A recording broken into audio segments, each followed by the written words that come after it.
হুম। হ্যাঁ চম্পা ভাবি এখানে কি হচ্ছে? ভাবি এখানে কি করতেছেন আপনি? আর বলিস না মিটু, অনেকদিন পর হাঁসটাকে দেখেছিলাম কিন্তু হাঁসটা মারা গেল।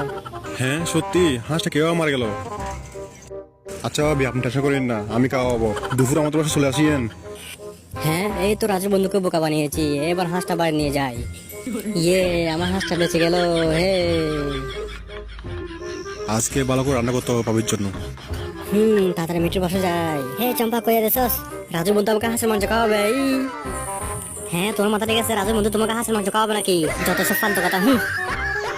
আজকে ভালো করে রান্না করতে হবে, অনেকদিন পর আমার ভাবিকে হাঁসের মাংস খাওয়াবো। এই তো আমার রান্না প্রায় শেষ। এইবার টেবিলে সুন্দর করে সাজিয়ে দিই, তারপর ভাবে কল দিব। আজকে ভাবে আমার হাতে রান্না খেয়ে পাগল হয়ে যাবে।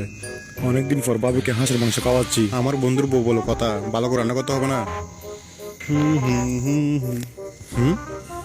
মিটু, আমি চলে আসছি, দেখো। এত তাড়াতাড়ি চলে আসছেন? আমি তোমার তৈরি করতেছি যে। সমস্যা না, আমি ভেবে খেতে পারবো। অনেকদিন পর হাঁসের মাংস খাবো।